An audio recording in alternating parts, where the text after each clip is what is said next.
Hola, ¿qué tal? Les doy la bienvenida a esta segunda clase, Isaías, el Dios tres veces santo. El año en que murió el rey Usías, ayer lo veíamos en la predicación, dice que en el capítulo 6, versículo 1, dice, en el año que murió el rey Usías, vi yo al Señor, quizá perdón, bueno, dice, vi yo al Señor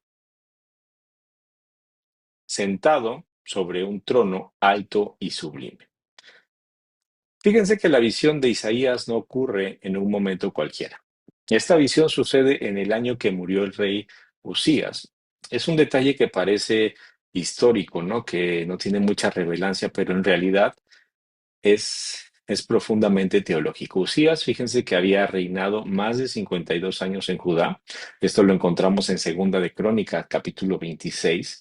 Fue un rey muy exitoso, fue muy capaz, fue estratega militar y reformador del culto. Bajo su gobierno, Jerusalén experimentó una prosperidad que no se veía desde los tiempos del rey Salomón. Las murallas se reforzaron, los campos florecieron, el ejército creció en poder, pero como ocurre muchas veces, ¿no? En estos marcos de éxito político, el éxito le robó la vista espiritual. Dice la Biblia en Crónicas igual 26, versículo 16, cuando fue fuerte, su corazón se enalteció para su ruina. Usías terminó invadiendo el templo, intentando ofrecer incienso como si fuera el sacerdote, y ese acto de soberbia espiritual terminó por desencadenar de parte de Dios una lepra. Él murió aislado, lejos del pueblo y lejos del altar.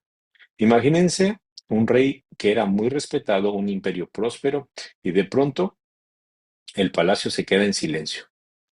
El símbolo de estabilidad nacional estaba muerto, el trono terrenal había quedado vacío de alguna manera. Entonces el pueblo estaba confundido, no sabían qué hacer. Los sacerdotes ya estaban asustados, la nación no tenía rumbo. Imagínense que fallece, ¿no? El presidente de algún gran país. Entonces así estaban ellos. En medio de ese vacío, fíjense que Isaías entra al templo, esperaba tal vez encontrarse con el incienso del ritual, pero se encuentra con algo más. Él va en ese momento a encontrarse con la gloria del Dios eterno. Dice Isaías, capítulo 6, versículo 1, vi yo al Señor sentado sobre un trono alto y sublime, y sus faldas llenaban el templo. Es Es algo tan hermoso. Creo que es uno de los capítulos de la Biblia más asombrosos, más enigmáticos, más, más todo. Vemos que cuando un trono humano cae, el divino se revela. Cuando todo lo que parece que se está derrumbando, en eso Dios abre los ojos de sus siervos para mostrar que su trono nunca ha estado vacío. Calvino, Calvino dice que, ay, ¿dónde estoy? Aquí. Perdón, es que la hice chiquita y ahora no la veo. Ahí está. Calvino dice sobre este pasaje que cuando Dios quiere enseñar a sus siervos, los aparta de la confianza humana para que levanten la vista al otro trono que no cambia. El rey había muerto, pero el verdadero rey seguía reinando. La nación había perdido su orgullo, pero Dios seguía al control. Entonces, fíjense que Dios muchas veces permite eh, que los tronos humanos caigan, que líderes caigan, que los planes, que la seguridad de cierta manera quede expuesta para mostrarnos que su trono no se mueve. Isaías tuvo que perder la estabilidad de Usías para poder ver la estabilidad de Jehová. Y ese es el punto de llamado profético. Dios se revela cuando el hombre deja de confiar en sí mismo. El contexto de este capítulo de Isaías 6 nos va a enseñar que Dios no se limita a las circunstancias históricas. Él gobierna sobre ellas. El trono de Usías estaba vacío, pero el trono de Dios seguía lleno de gloria.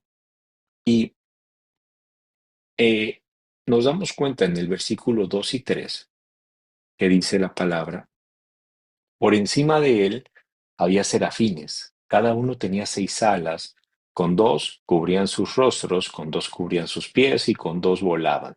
Y el uno al otro daban voces diciendo, Santo, Santo, Santo Jehová de los ejércitos, toda la tierra está llena de su gloria. Isaías termina por ver algo que ningún ojo humano puede describir con exactitud, que es la majestad de Dios en su trono. La escena está llena de símbolos que revelan el carácter divino. Vemos los serafines, ¿no? Como que su nombre significa los ardientes, representan seres que existen para un solo propósito, que es adorar la santidad de Dios. No, no son criaturas sentimentales ni decorativas. Su fuego es de reverencia, ¿no? Cubren su rostro porque ni ellos pueden mirar directamente la gloria de Dios, cubren sus pies, porque reconocen su propia criatura delante del Creador. Nos dice que también ellos con sus otras 2 alas vuelan y están listos para obedecer en todo momento la voluntad de Dios.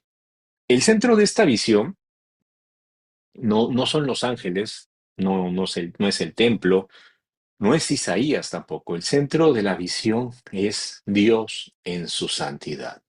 Los serafines no repiten una sola vez santo, sino que dicen santo, santo, santo, porque en el hebreo bíblico la repetición es la forma de elevar una idea a su grado máximo. No dicen muy santo o sumamente santo, sino que dicen santo 3 veces, ¿no? Una por cada plenitud de su ser. Y a esto, Sproul dice, comenta, que la santidad no es un atributo más de Dios, es la forma en que se define a sí mismo. Todo en Dios es santo, su amor es santo, su justicia es santa, su misericordia es santa. Y en Isaías capítulo, Isaías capítulo 6, versículo 3 dice que toda la tierra está llena de su gloria. Eso significa que la santidad de Dios no se limita al cielo. Su gloria invade la creación eterna. No hay rincón donde su presencia no se refleje. Y en ese momento, Isaías entiende que al Dios que él le servía en el templo no es un concepto religioso, sino que es una realidad viva y una realidad absoluta. Isaías entra al templo buscando a Dios, pero es Dios mismo el que le muestra que él no estaba confinado al templo. Su trono está por encima de todo lo creado. Cuando tenemos una visión clara de la santidad de Dios, todo lo demás pierde proporción. La adoración deja de ser una rutina, el pecado deja de ser un juego, el orgullo se desvanece, ¿no? La verdadera vida cristiana, y creo yo que todo ministerio verdadero, comienza cuando nosotros entendemos realmente quién está en el trono. Calvino dice que nadie puede conocer a Dios sin que al mismo tiempo se vea a sí mismo tal cual es.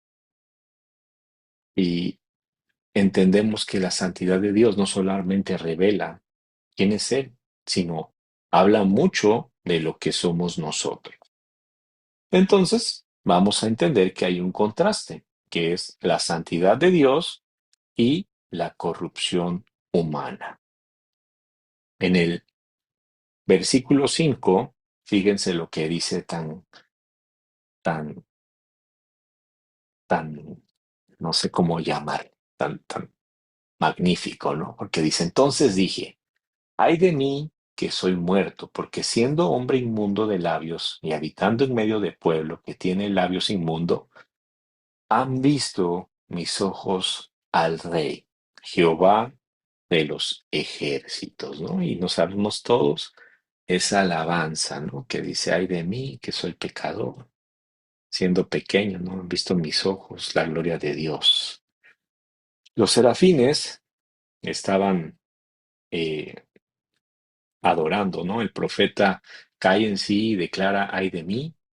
Esta, esta expresión en hebreo es oili, y no solamente es una queja, sino que él está exclamando, haciendo una exclamación de juicio. Él está diciendo literalmente, estoy condenado, estoy perdido. Hasta ese momento, Isaías era un hombre respetado, era un hombre, un profeta culto, quizás muy influyente en la corte real, pero cuando él ve la santidad de Dios, toda su moralidad, todo su prestigio, todo lo que él era, se desmorona. Su problema ahora no era externo, no menciona sus obras ni sus errores políticos. Su problema ya es interno. Él dice, soy un hombre de labios inmundos. En otras palabras, él está diciendo, todo lo que sale de mi boca está contaminado, porque lo que hay en mi corazón no es puro. Lutero dice que cuando la luz de Dios brilla sobre nosotros, vemos lo que antes no queríamos admitir. Y es por eso que tenemos que entender que la santidad de Dios actúa como un espejo perfecto. No exagera nuestros defectos. Lo que hace la santidad de Dios es revelar con precisión lo que somos. Y eso es lo que va a hacer el Espíritu Santo cuando nos confronta, cuando llega la palabra a nuestras vidas. El que ha visto a Dios no puede salir sintiéndose mejor consigo mismo. Cuando tú vienes a la iglesia y sales contento del sermón, algo se hizo mal. ¿Por qué? Porque nosotros ante la presencia de Dios debemos de estar conscientes, se nos debe de revelar y se nos debe de concientizar la necesidad de la gracia que necesitamos de Él. Romanos capítulo 3 versículo 23 dice, por cuanto todos pecaron y están destituidos de la gloria de Dios. No hay excepción. Isaías no fue menos santo que nosotros, solamente él tuvo la visión más clara de la santidad divina. Ahora, la reacción de Isaías refleja la doctrina de la depravación total. Esto significa o quiere decir que es la incapacidad del ser humano para acercarse a Dios por sus propios méritos. El corazón humano, por su naturaleza, no busca a Dios. Ahí mismo, en el versículo 11 de Romanos 3 dice que la gracia comienza cuando el pecador deja de justificarse y confiesa, ¿no? Ay de mí, podríamos sintetizarlo de esa manera. Calvino, Calvino dice, eh, ay, ya se ha puesto. Am, no me hagan caso. Calvino añade, por ahí lo dejé, el hombre nunca conoce verdaderamente, nunca se conoce verdaderamente hasta que mira el rostro de Dios. Entonces, Isaías comprendió en ese instante que no basta con conocer a Dios intelectualmente, hay que verlo en su santidad para entender quiénes somos realmente. Fíjense que Dios no puede llenar lo que está lleno de sí mismo. Por eso, antes de usar a Isaías, tuvo que vaciarlo de orgullo. Y quiero que al final, ¿cuántos somos? 27. Bueno, por los que son doble, este, a lo mejor 30, 35 hemos de ser. Al final de esta clase, hagamos un ejercicio. Vamos a reflexionar si hemos tenido un momento en que la presencia de Dios nos ha mostrado nuestra verdadera condición. Me gustaría escuchar cuál ha sido ese momento en sus vidas. Ese momento yo sé que no los ha destruido, sino que los ha preparado. ¿Para qué? Para el antes, ¿no? De decir, heme aquí, envíame a mí. Siempre, siempre hay un ay de mí, como dice Isaías. La santidad de Dios nunca va a buscar humillar al hombre por crueldad. Le va a revelar la necesidad de su gracia. El quebranto siempre va a ser el principio de la restauración. Y cada vez que Dios nos permite ver su pureza, no es para alejarnos, sino para acercarnos más. Entonces, por eso tenemos que entender que solo los que han visto su pecado entienden el valor del perdón. Esto nos va a llevar, indudablemente o invariablemente, a abordar el siguiente punto. El siguiente punto habla acerca del fuego purificador. Y yo sé que los que han leído este pasaje se lo saben de memoria. Sé que hay muchos aquí que- que entienden muy bien este concepto, ¿no? Y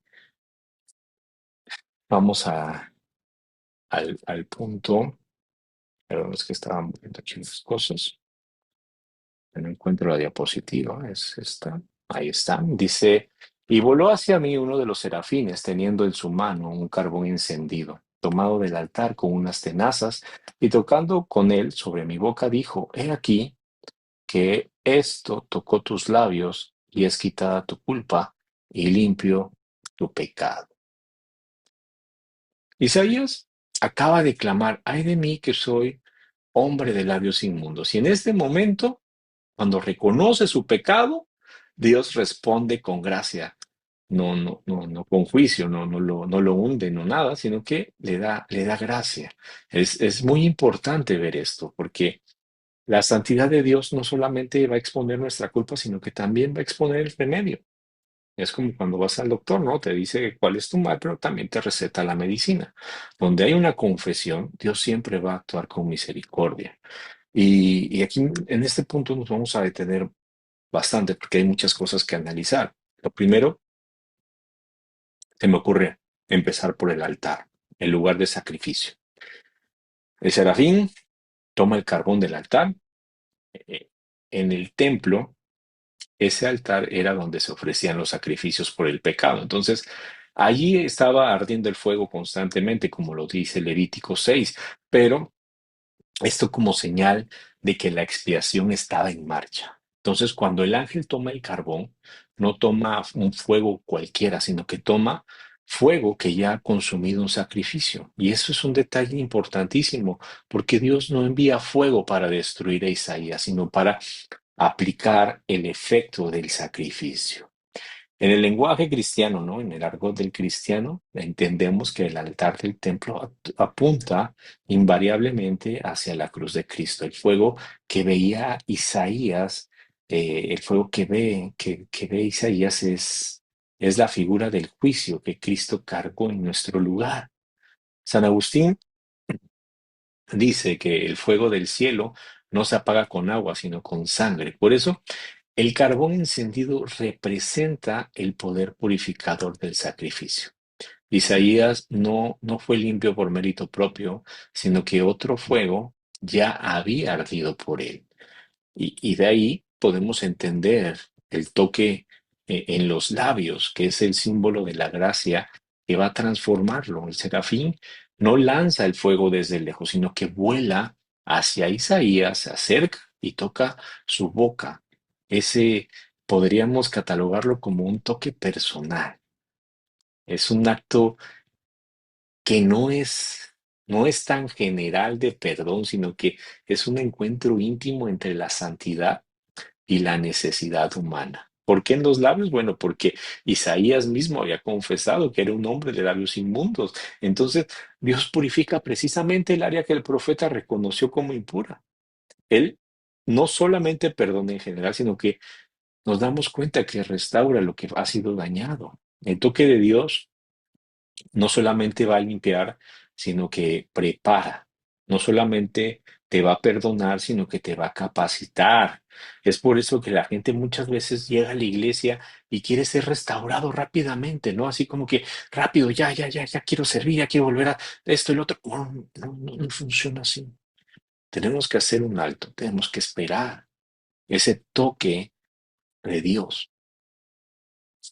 Isaías iba a ser su voz. Por eso sus labios tenían que ser santificados. La limpieza, hermanos, muchas veces nosotros pensamos que es nuestra meta. Pero entendamos que la limpieza no es el fin en sí misma. La limpieza solamente es el inicio del llamado. Calvino dice que el Señor primero purifica a los que llama. ¿Para qué? Para que su gloria no sea manchada por el instrumento. Imagínense que el Señor llamara a cualquiera, pues no va, no funciona así. Este, hay que, hay que primero tener esa purificación. Si no, pues de por sí ya hay gente, ¿no? Dando mal testimonio ahí por la vida. Entonces ahora imagínense que fuera así con todos. No, no funciona. No es así. Vemos que su justicia va a purificar, no va a destruir. Tenemos que notar, ¿no? Que el fuego en la Biblia casi siempre representa juicio. Sin embargo, en este capítulo, en el capítulo 6, el fuego no va a destruir, el fuego transforma. Eh, Esto nos revela algo sobre el carácter de Dios muy, muy hermoso. Nos dice que su justicia, su misericordia no son opuestas, estas se complementan. El mismo fuego que puede consumir a los impíos también purifica a los escogidos. La clave o el secreto está en el altar. Sin sacrificio, el fuego destruye, pero con sacrificio, el fuego purifica. Por eso el cristiano no le teme al fuego de Dios, porque ese fuego ya cayó sobre el Cordero. Lo vemos o lo vimos recién, ¿no? En Hebreos capítulo 12, que dice, nuestro Dios es fuego consumidor, pero en Cristo este fuego ya no nos condena, sino que nos refina.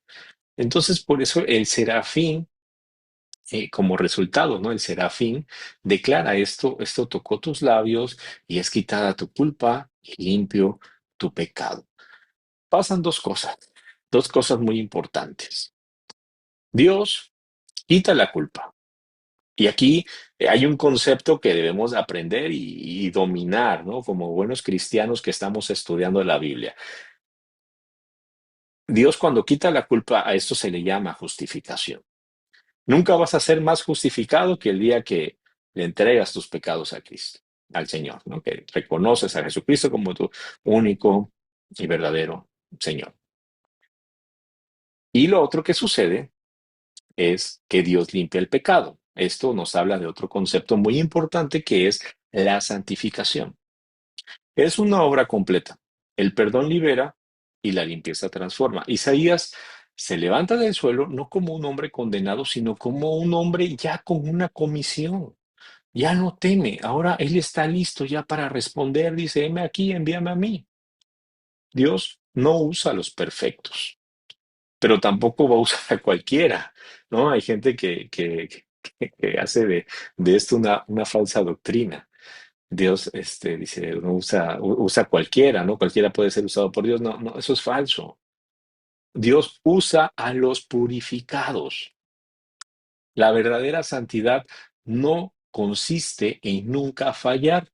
Eso también es algo que debemos de entender, sino en permitir que el fuego de Dios toque aquello que necesita ser limpiado. Todos nosotros como creyentes necesitamos un momento en el altar.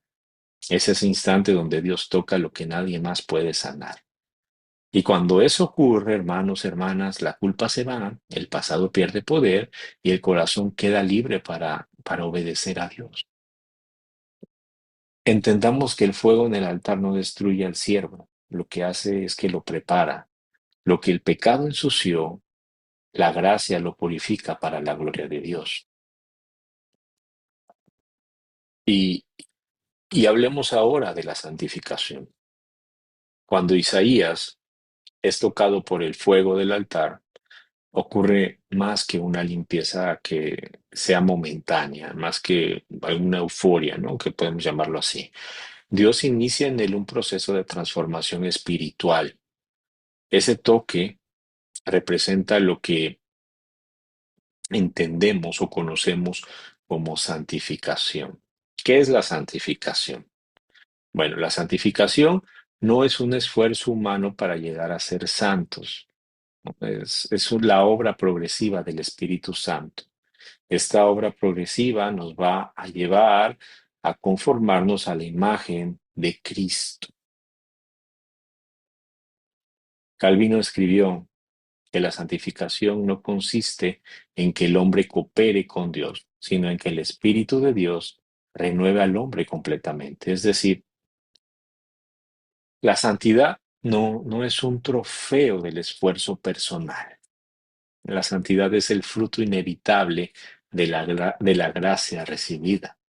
Cuando Isaías fue tocado por el fuego, no solamente fue declarado limpio, ¿no? Justificado, también él fue transformado para servir, que vendría a ser la santificación. Justificación y santificación son actos distintos, pero tienen como base un mismo fuego. Se distingue, podemos hacer una distinción claramente entre las dos. Les decía que justificación es un acto legal. Dios nos declara justos por medio de Cristo y la santificación es un proceso espiritual donde Dios nos hace justos en nuestra conducta. La justificación cambia nuestra posición ante Dios, pero la santificación cambia nuestro corazón ante el mundo. Ambos conceptos nacen desde el mismo altar que es la cruz y ambas son obras de Dios y no del mérito humano. Primera de Tesalonicenses dice, y el mismo Dios de paz os santifique por completo y todo vuestro ser, espiritual, mi cuerpo, sea guardado irreprensible para la venida de nuestro Señor Jesucristo. Fiel es el que os llama, el cual también lo hará. Entonces, hermanos, Dios no solamente nos llama a la santidad, sino que Él mismo la produce en nosotros. Tenemos que tener nosotros como creyentes la figura de Isaías presentes, porque Isaías no fue santificado por un ascetismo, ¿no? Es decir, negarse algunas cosas, no fue por un ritual, sino que fue santificado por el contacto con el fuego santo. Ese fuego simboliza el Espíritu Santo obrando en el interior del creyente. Y Sproul dice que la santificación es la invasión del Espíritu en un alma purificada por la gracia de Dios.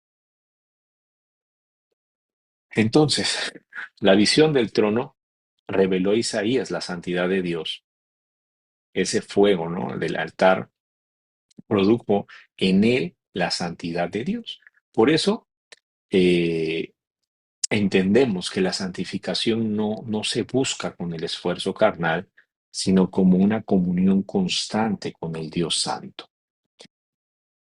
Y si buscamos una manera muy alegórica, ¿no? de enfatizarlo, creo que podría decir que entonces sabemos que la santidad nos salva, pero el que ha sido salvo, pues vive en santidad. Lutero decía que la fe sola justifica, pero la fe que justifica nunca está sola. Entonces, pues es algo como que van de la mano, ¿no? Digámoslo así. Entonces, la verdadera fe va a producir fruto y ese fruto se llama obediencia. Isaías no se ofreció a Dios para ser limpiado, él fue limpiado y luego se ofreció. Esa es la secuencia del Evangelio. Vemos como si lo pusiéramos, ¿no? de una manera cronológica, vemos que primero pues está la santificación que comienza con la visión de Dios. Nadie puede ser transformado sin antes ver su santidad. Vemos la santificación continua con el fuego de su palabra, es decir, el Espíritu usa la Escritura como carbón encendido que toca nuestras áreas impuras. Después sigue que, o entendemos que la santificación se evidencia, ¿no? Se muestra con nuestro servicio, que es el resultado natural de un corazón purificado. Es un corazón que se vuelve un corazón dispuesto. Romanos eh, dice, ¿no? Presentad vuestros cuerpos en sacrificio vivo, santo, agradable a Dios, que es vuestro culto racional. No os conforméis a este siglo, sino transformaos por medio de la renovación vuestro entendimiento. Entonces, la santificación no es el premio del esfuerzo, sino que la santificación es la evidencia de que el fuego del altar sigue ardiendo en nosotros. Y ahora, para terminar casi, vamos a ver que sin la santidad no hay envío. Y eso lo vemos en el versículo 8, que dice que después oí la voz del Señor que decía: ¿A quién enviaré y quién irá por nosotros? Entonces respondí yo: heme aquí, envíame a mí. Ups,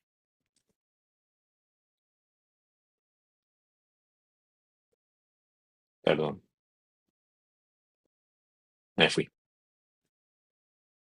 ya regresé. Entonces vemos que Isaías ya ha pasado por todo el proceso.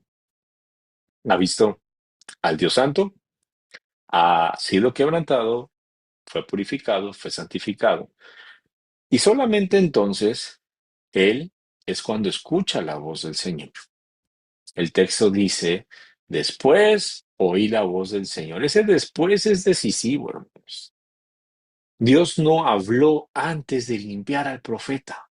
Dios vino, primero mandó el fuego, ¿no? Luego vino el llamado. Dense cuenta cómo las cosas no son como a veces nos las presentan. Le prometí a mi esposa que no iba a decir cosas que a lo mejor no estuvieran políticamente correctas. Pero dense cuenta cómo Dios es un Dios de orden, cómo funciona el orden de Dios. Les repito nuevamente, Dios no habla antes de limpiar al profeta. Primero viene el fuego, luego viene el llamado. Dios no comisiona a quien no ha transformado, porque sin santidad no hay envío. Hay mucha gente que pone mucho esfuerzo, muchos hermanos piadosos que se esfuerzan, pero muchas veces esos ministerios no crecen porque están en sus fuerzas.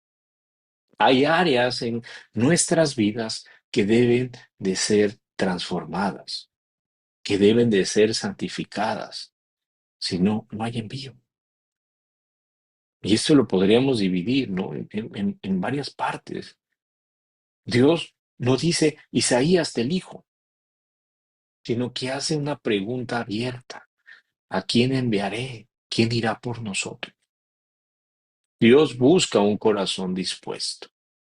Él no busca a un influencer, no busca a un hombre reconocido. No es un llamado tampoco forzado, sino es una invitación amorosa. ¿Por qué? Porque solamente aquella persona que ha sido purificada puede escuchar y entender esa voz. Isaías ya estaba listo. Las percibe no con los oídos del cuerpo, sino con un corazón que ha sido transformado. Calvino nos dice: el llamado de Dios no es un acto coercitivo, sino una respuesta de quien ha sido tocado por su gracia.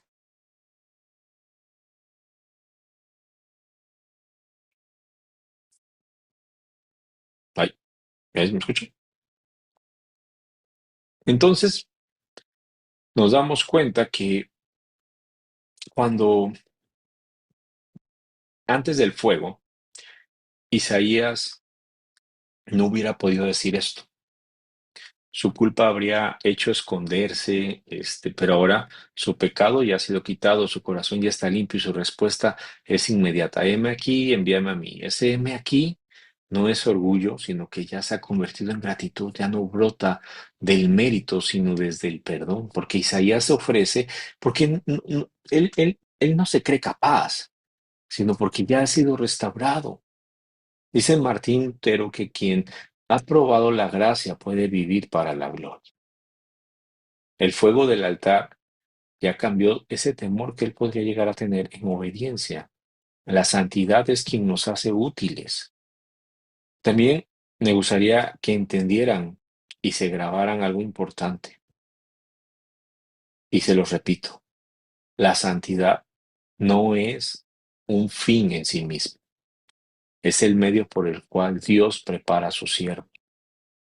Segunda de Timoteo dice: así que si alguno se limpia de estas cosas, será instrumento para honra, santificado, útil al Señor y dispuesto para toda buena obra. Entonces, no se trata de ser santo, pues solamente para ser santo, ¿verdad? Para ser admirado. Véanme qué santo soy. Pésenme la mano, así como el Papa, un anillo. No, se trata de ser santo para ser enviado. Dios no usa vasos sucios, primero los limpia y luego los llena. Isaías no fue llamado a predicar antes del fuego. ¿Por qué? Porque su mensaje debía de reflejar el carácter de Dios que lo estaba enviando.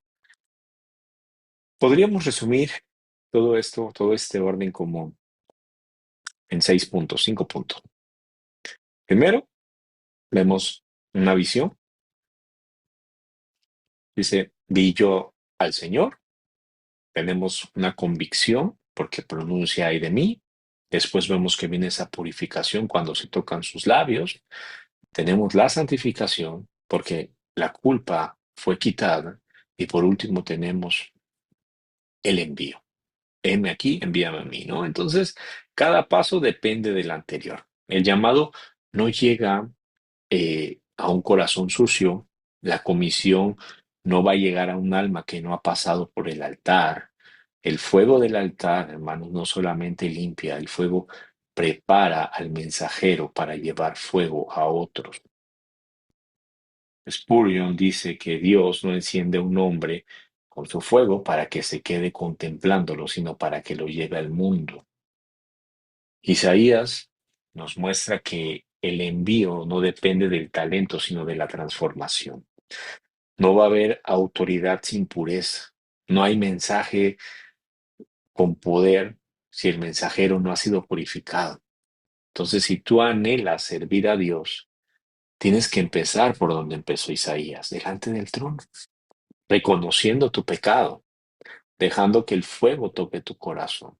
Solamente de esta manera es como eh, tu voz va a llevar el peso de la gloria que has visto.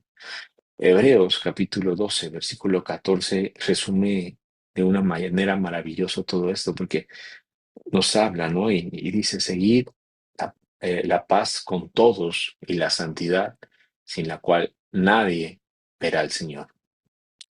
El, el, el llamado no se gana, hermano, se recibe, pero entendamos que solamente el corazón santificado puede escucharlo y responder. Así como Isaías, heme aquí y envíame a mí. Para resumir, bueno, hoy vimos, ¿qué hora es? Todavía hay tiempo.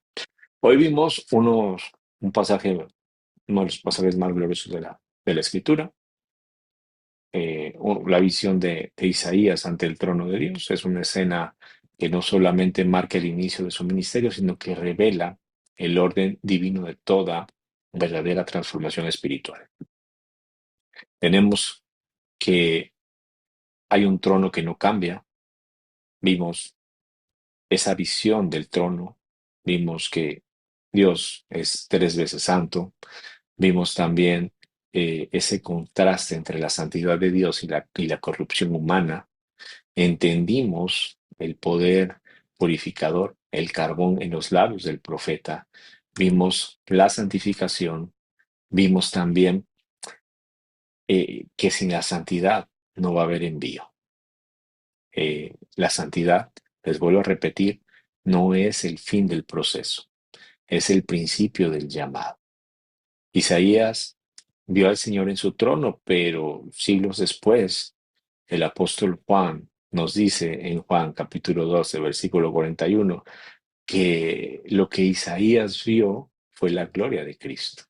Pensemos, el mismo Jesús que Isaías contempló en la visión celestial es el que más tarde tocaría a los leprosos, perdonaría a los pecadores y por último terminaría muriendo en la cruz. Entonces, el fuego del altar que leemos en Isaías capítulo 6 es una sombra del fuego que cayó sobre Cristo en el Calvario. Él fue consumido para que tú y yo pudiéramos ser purificados. Por eso, cada vez que somos confrontados por su santidad, no deberíamos de huir, no deberíamos de ofendernos. Muchas veces la gente se ofende, ¿no? De una predicación. ¿Por qué? Porque en el fondo se están tocando cosas que sabemos que están mal y deben de ser cambiadas. Tenemos que acercarnos, porque ahí en su fuego ya no hay condenación, solamente está esa santificación. Cada uno de nosotros, creo yo, que tenemos nuestro propio Isaías capítulo 6. Es un momento donde Dios nos confronta, nos limpia, nos llama. Tal vez no con una visión como Isaías, obviamente, pero sí con la convicción de que el Espíritu y la luz de la palabra nos están guiando. El mismo Dios que llama a Isaías nos sigue preguntando el día de hoy, ¿no? ¿A quién enviaré? Sigue diciendo, ¿quién irá por nosotros? ¿Cuál debe ser nuestra respuesta? Pues heme aquí, envíame a mí. Y no porque seamos dignos, no porque seamos superior a nadie más, sino porque su gracia, hermanos, nos hizo dignos. Su gracia nos ha preparado. Entonces, este, esta es la clase número 2. Eh, Espero que les haya gustado. Espero que podamos platicar acerca de la pregunta que les hice, en qué momento han vivido esa transformación. No sé si